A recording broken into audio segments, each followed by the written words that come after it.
भंडारा जिल्ह्यातील लाखांदूर तालुक्यातील ग्राम चिचोली येथील एक अत्यंत धक्कादायक आणि संवेदनशील घटना समोर आली आहे। 17 वर्षीय अल्पवयीन मुलीने विषप्राशन केल्याची घटना घडली असून उपचारादरम्यान तिचा मृत्यू झाला। या प्रकरणात पोलिसांवर चौकशी दरम्यान मानसिक दबाव टाकल्याचा आणि मारहाण केल्याचा गंभीर आरोप कुटुंबियांनी केला आहे। पप्पाने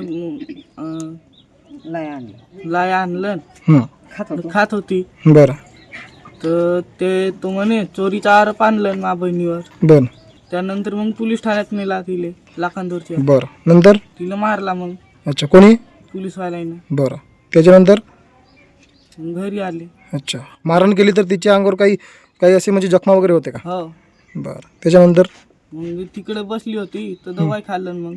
सविस्तर माहितीनुसार भंडारा जिल्ह्यातील लाखांदूर तालुक्यातील ग्राम चिचोली येथील ही धक्कादायक घटना घडली। मृत मुलगी फक्त 17 वर्षांची अल्पवयीन मुलगी आहे।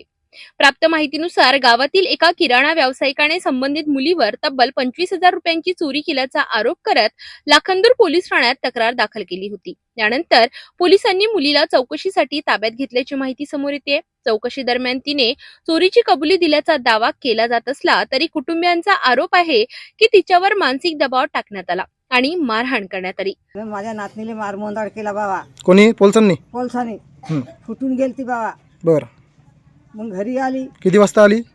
घरी आली 5 वाजता सायंकाळी बापानं आणलं तिले हं, बाजार गिरा सोडलं बापाला अंगाला पाणी दिलं। हं, आता तिले का वाटला का नाही हं, मी जीवन काय ठेवू आता हं. अशी म्हणलं ना आपली दवाई आम्ही येथे बसलो न स्वतून आता दवाई तिने पेलं। चौकशीनंतर तिला घरी सोडण्यात आले, मात्र काही वेळातच तिने घरात विषप्राशन केल्याचे समोर आले। तिला तातडीने भंडारा जिल्हा सामान्य रुग्णालयात दाखल करण्यात आले, मात्र उपचारादरम्यान तिचा दुर्दैवी मृत्यू झाला। या घटनेनंतर चिचोली गावासह संपूर्ण लाखांदूर तालुक्यात संतापाची लाट उसळली आहे। अल्पवयीन मुलीशी चौकशी करीत असताना कायदेशीर नियमांचे पालन झाले का?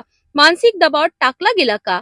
मारहाणीचे आरोप कितपत सत्य आहेत? अशा अनेक प्रश्नांची उत्तरे अद्याप अनुत्तरित आहेत। तरीही त्यांच्या माझ्या मुलीच्या वडिलांचा रोष आहे की माझ्या मुलीवर त्यांनी पोलिसांनी अत्याचार केला आहे, अन्याय केला आहे, म्हणून त्यांनी लेखी तक्रार माननीय एस पी सरांकडे दिलेली आहे आणि सदरची तक्रार पुनश्च चौकशी करण्याकरता आमच्याकडे देण्यात आली आहे आणि आम्ही चौकशी लवकरात लवकर पूर्ण करून सर्वांना रिपोर्ट सादर करणार आहोत। कुटुंबियांनी या संपूर्ण प्रकरणाची निष्पक्ष आणि सखोल चौकशी करण्याची मागणी केली आहे। दरम्यान पोलिसांची अधिकृत भूमिका अद्याप स्पष्ट झालेली नाही।